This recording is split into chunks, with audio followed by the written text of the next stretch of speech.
성도 여러분, 샬롬. 한 주를 마감하는 금요일 아침입니다. 오늘도 말씀과 기도로 한 주의 삶을 잘 마무리하시는 그러한 복된 저와 여러분 되시기를 주님의 이름으로 축원합니다. 오늘 저희가 함께 묵상할 본문 말씀은요. 창세기 43장 1절에서 14절 말씀입니다. 제가 봉독하겠습니다. 그 땅에 기근이 심하고 그들이 애굽에서 가져온 곡식을 다 먹음에 그 아버지가 그들에게 이르되 다시 가서 우리를 위하여 양식을 조금 사오라. 유다가 아버지에게 말하여 이르되 그 사람이 우리에게 엄히 경고하여 이르되 너희 아우가 너희와 함께 오지 아니하면 너희가 내 얼굴을 보지 못하리라 하였으니 아버지께서 우리 아우를 우리와 함께 보내시면 우리가 내려가서 아버지를 위하여 양식을 사려니와 아버지께서 만일 그를 보내지 아니하시면 우리는 내려가지 아니하리니 그 사람이 우리에게 말하기를 너희 아우가 너희와 함께 오지 아니하면 너희가 내 얼굴을 보지 못하리라 하였음이니이다. 이스라엘이 이르되 너희가 어찌하여 너희에게 또 다른 아우가 있다고 그 사람에게 말하여 나를 괴롭게 하였느냐. 그들이 이르되 그 사람이 우리와 우리의 친족에 대하여 자세히 질문하여 이르기를 너희 아버지가 아직 살아계시느냐 너희에게 아우가 있느냐 하기로 그 묻는 말에 따라 그에게 대답한 것이니 그가 너희의 아우를 데리고 내려오라 할 줄을 우리가 어찌 알았으리까? 유다가 그의 아버지 이스라엘에게 이르되 저 아이를 나와 함께 보내시면 우리가 곧 가리니 그러면 우리와 아버지와 우리 어린 아이들이 다 살고 죽지 아니하리이다.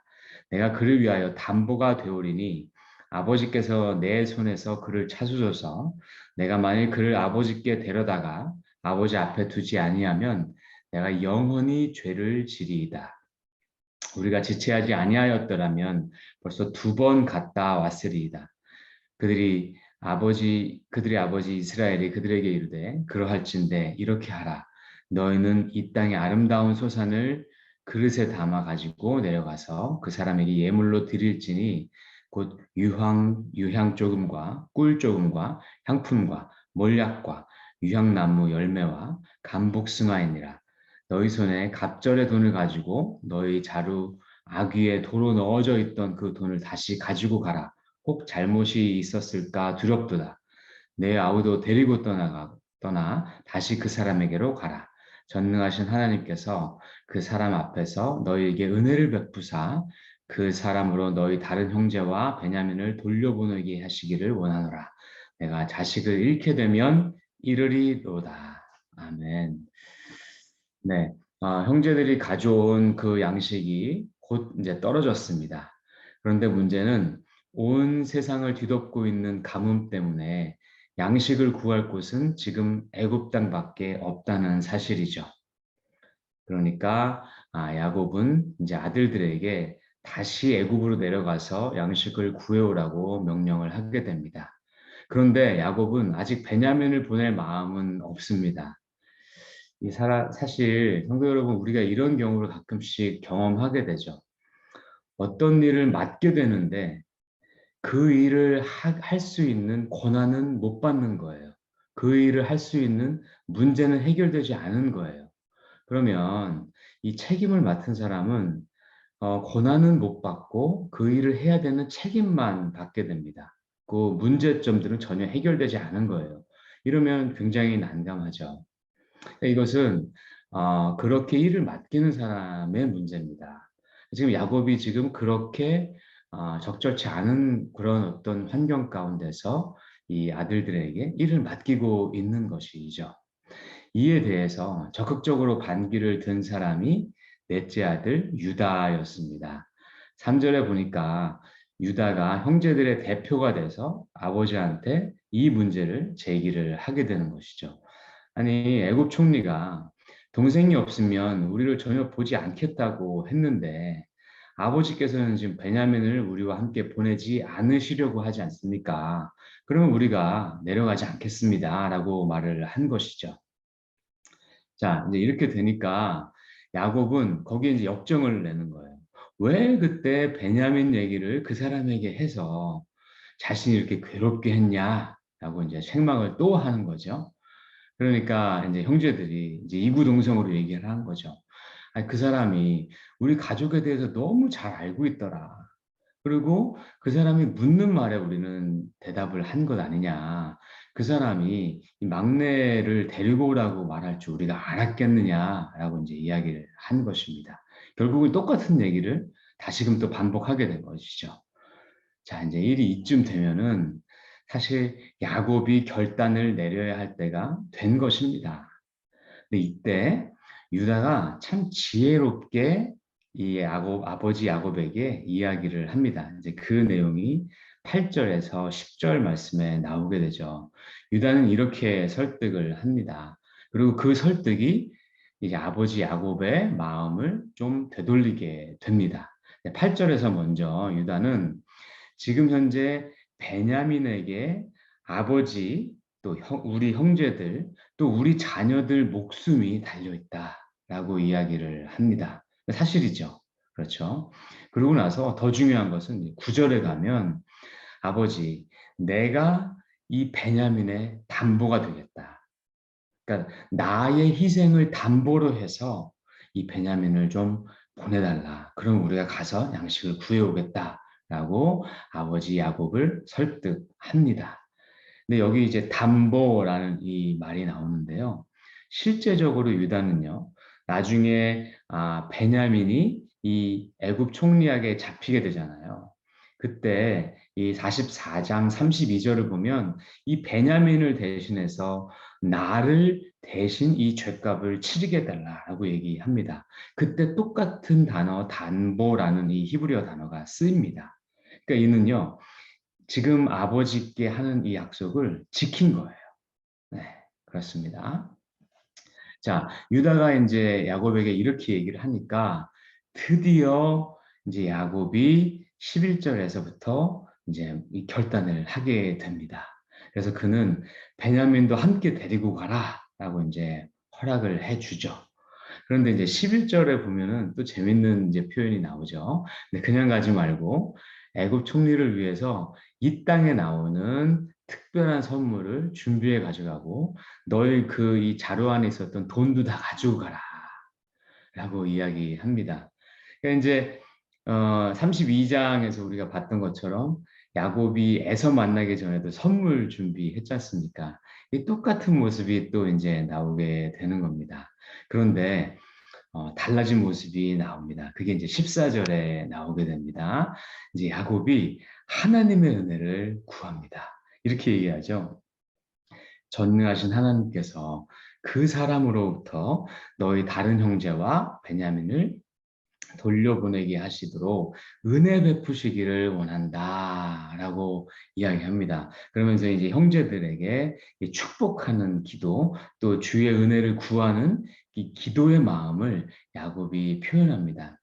지금 어떤 문제에 봉착했을 때 야곱이 하나님의 은혜를 이렇게 구하는 모습은 참 이게 보통의 경우는 아닙니다. 그러니까 지금 야곱이 새로운 마음이 생긴 것을 우리가 확인할 수가 있습니다. 그런데 거기다가 결정적으로 그가 이야기를 하게 되죠. 내가 자식을 잃게 되면 이르리로다 라고 이 결의에 찬 고백을 하게 되는 것입니다. 이 표현이 여러분 잘 아시는 것처럼 에스더가 내가 죽으면 죽으리이다 라고 말한 그 고백과 그 표현이 정말 비슷해요. 그러니까 야곱이 지금 이 베냐민의 목숨을 전능하신 하나님 손에 완전히 맡겼음을 확인할 수 있는 대목이 됩니다. 이런 모습은 지금 야곱에게서 처음 발견되는 모습입니다. 그는 어떤 문제가 있어도 인간적으로 그 문제를 해결하려고 지금까지 살아왔습니다.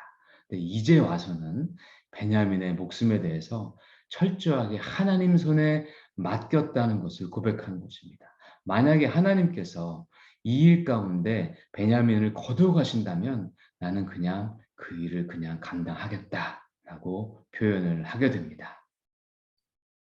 자, 그러면 왜 야곱이 변했을까요? 이게 참 궁금하지 않습니까? 왜 야곱이 변했을까요? 이게 참 오늘 말씀의 중요한 묵상 포인트라고 생각이 듭니다.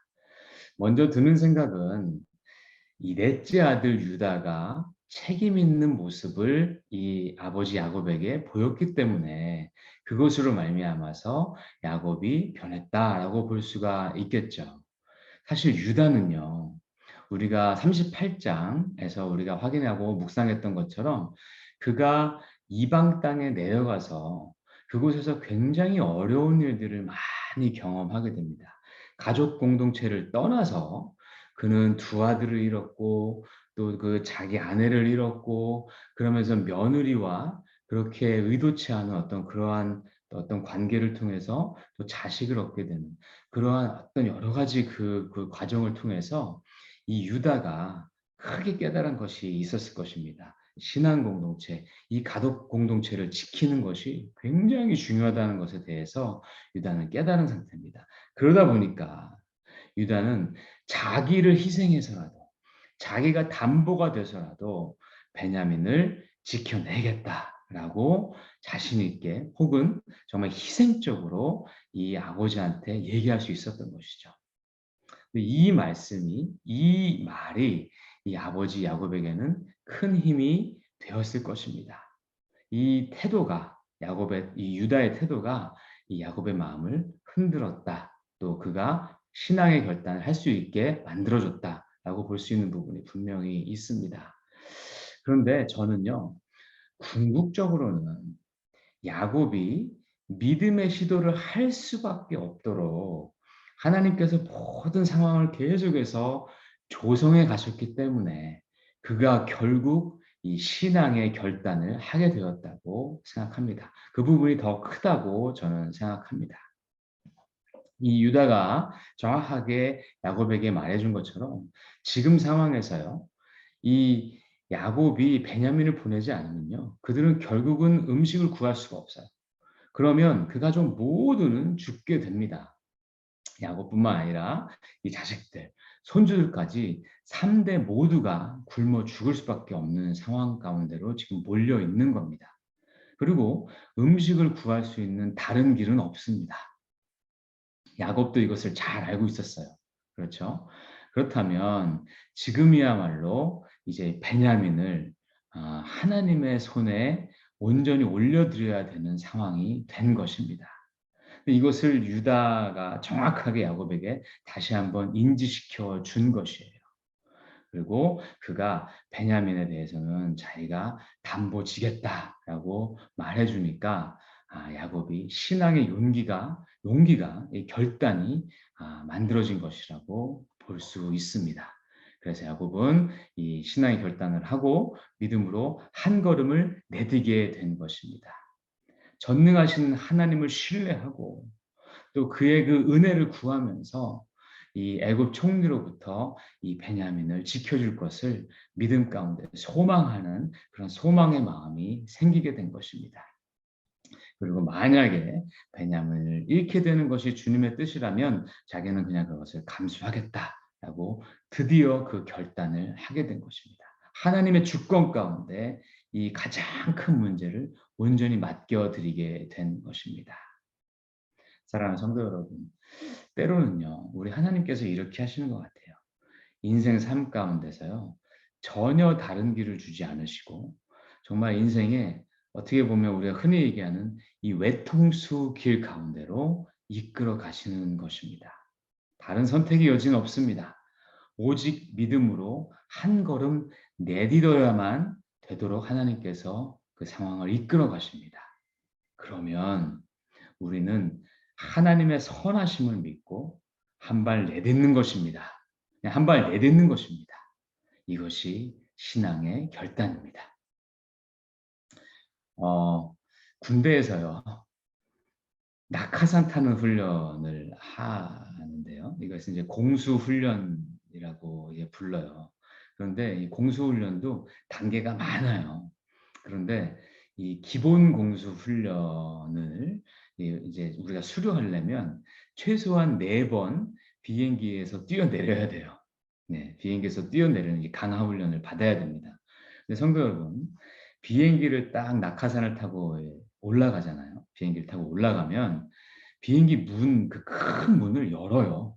그리고 그러고 나서 꽤 뺑뺑 돌다가 이제 뛰어내려요. 그러면 거기 타 있는 사람은 정말 패닉이 옵니다. 그리고 이제 이 밑도 잘 안 보이는데 이 얼마나 높은 곳이에요. 아니 어떤 사람이 이 비행기 가운데 그 열린 문 가운데 그냥 이렇게 허공으로 뛰어내리고 싶겠습니까? 이게 그런 사람은 아무도 없습니다. 왜 뛰어내리는 줄 아십니까? 그 방법밖에 길이 없어요. 그냥 착륙 안 시켜줍니다. 그리고 거기서 뛰어내리지 않으면요. 그러면 결국 이 훈련 끝나지 않아요. 그러면은 앞으로 나갈 수가 없는 거예요. 그러니까 이 방법밖에 없어요. 그러면 어떻게 되는지 아십니까? 사람 마음이. 그래. 이 낙하산줄이 날 지켜줄 거야. 라고 한 줄기 믿음을 갖게 되는 거예요. 그리고 이 정말 이 미지의 또 이 두려움의 그 허공으로 한 발 내딛는 것입니다. 내딛으면요. 4초가 지나면 낙하산이 탁 펴집니다. 그러면서 나는 죽지 않는 거예요. 네. 그래서 경험을 하게 됩니다. 그래서 저는 신앙의 결단을 묵상할 때마다 그 낙하산 훈련이 이렇게 생각이 나더라고요. 그래. 그때 그 한 발 내딛었을 때 하나님이 지켜주셨지. 낙하산 줄이 나를 딱 구원해 줬지. 그렇다면 지금도 하나님께서 지켜주실 거야. 라는 그 마음입니다. 그 마음으로 한 발 내딛어야 되는 것입니다. 그렇습니다. 이렇게 야곱이 정말로 어려운 상황 가운데 다른 길을 하나님께서 허락지 않으셨기 때문에 지금 이 상황 가운데 신앙의 결단을 하게 된 것이죠. 그렇게 야곱이 신앙의 결단을 했기 때문에 그가 이제 영적으로 성숙한 사람이 될 수 있었고 하나님을 경험하는 사람이 되게 된 것입니다. 그렇죠? 그가 믿음의 시도를 했기 때문에 결국 그는 베냐민도 얻게 되고요. 더 중요한 것은 자기가 잃었다고 잘못 알고 있었던 요셉도 만나게 됩니다. 뿐만 아니라 그 가족 모두가 구원을 받게 됐지 않습니까? 그리고 그 이름 이스라엘에 걸맞도록 그를 통해서 자기 자손들이 그 이집트 땅 가운데서 지금 거의 200만 명이나 되는 그러한 큰 민족을 이루는 하나님의 언약의 말씀이 성취되어지는 놀라운 일들을 경험하게 되는 것입니다. 지금 야곱이 신앙의 결단을 하고 한 발짝 내딛지 않았으면 이런 일들은 결코 일어나지 않았을 것입니다. 그렇습니다. 사실 오늘 말씀 가운데 아직까지도 야곱의 인간적인 모습이 남아 있죠. 그렇죠? 애굽 총리에게 선물을 준비하라고 한 모습이 바로 그 모습입니다. 여전히 야곱은 문제에 부딪히면 자기 꾀로, 자기 힘으로, 자기가 생각할 때 뭔가 그래도 해결될 수 있을 것 같다고 생각하는 그러한 방법들을 찾아내는 습관을 아직 완전히 버리지는 못했습니다. 그런데 분명히 그가 다른 모습을 보인 것은 아까 우리가 묵상했던 14절 말씀입니다. 어쨌든지 간에 야곱은 하나님께, 이 전능하신 하나님께 철저히 의지하고 있고요. 베냐민의 이 생명에 대해서 하나님의 손에 온전히 맡겨드리고 믿음의 시도를 하였습니다. 이것이 차이를 만들어낸 것입니다.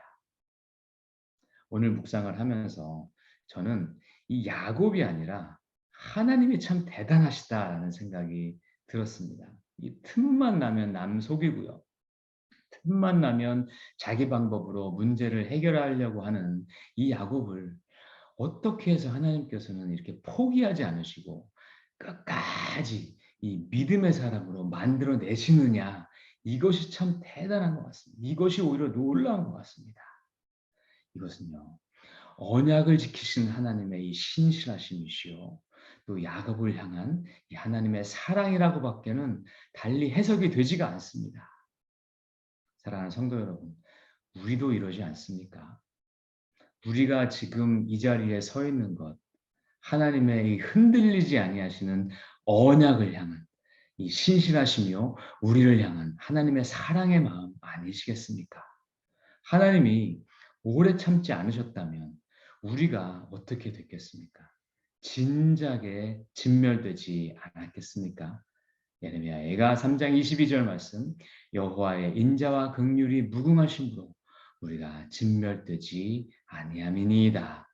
저는요, 하나님이 제 성격 같지 않으셔서 참 다행이라고 많이 생각했습니다.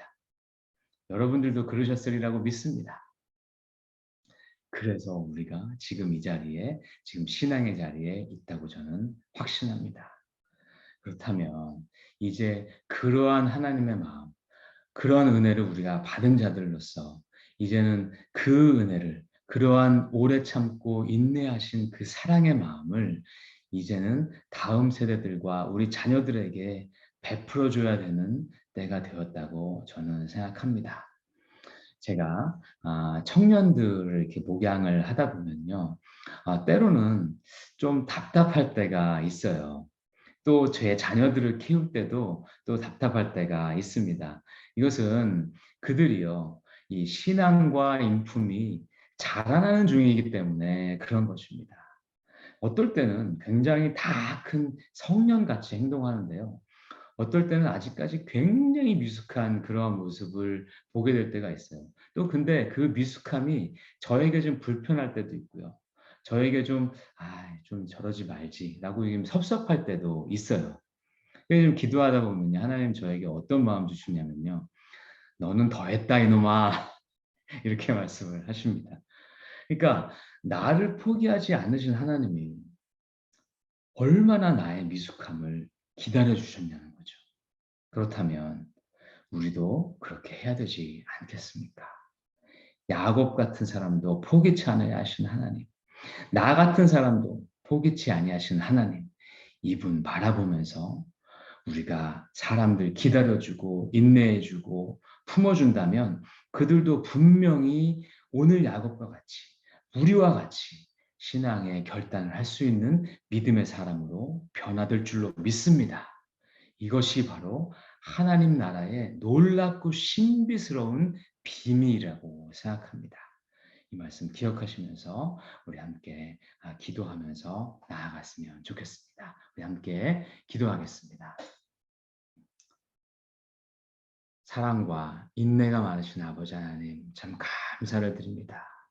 이 부족한 저희들을 주님께서 기억해 주시고 또 여호와의 인자하심과 긍휼하심이 정말로 영원하심으로 말미암아서 우리가 지금 오늘의 이 모습 가운데 서 있음을 저희가 고백합니다. 오늘 야곱을 바라보면서 다시 한번 야곱과 같은 모습이 제 안에 있었음을 주님 앞에 고백합니다. 그러면서 야곱을 포기하지 않으셨던 하나님께서 저도 포기하지 않으셨음을 바라보며 다시 한번 주님께 감사드리고 이 마음으로 우리 자녀들을, 우리 다음 세대들을 양육해 나가겠다고 다시 한번 결단하며 나아갑니다.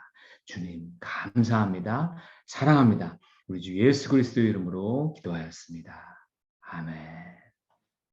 네, 감사합니다. 우리 계속해서 기도 제목 나누겠습니다. 주신 말씀 생각하면서 지금의 나를 만들어 주신 주님께 다시 한번 감사하는 그러한 기도를 함께 했으면 좋겠습니다. 나를 포기치 않으신 주님께 감사하는 기도를 함께 드렸으면 좋겠습니다. 또 이어서 또 우리 가정에도 또 우리 직장에서도 또 우리 교회에서도 이러한 하나님의 신실하신 모습과 오래 참으시는 이 모습으로 우리 자녀들과 우리 이웃들과 우리 다음 세대들을 품을 수 있는 그러한 저희들 되게 해달라고 기도했으면 좋겠습니다. 기다림 없이는 변화도 없습니다.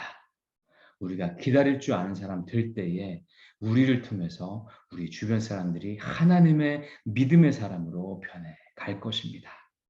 마지막으로 우리 교회가 이런 교회 되게 해달라고 기도했으면 좋겠습니다. 유스와 또 청년들과 CM들을 사랑으로 양육하고 기다려주는 교회.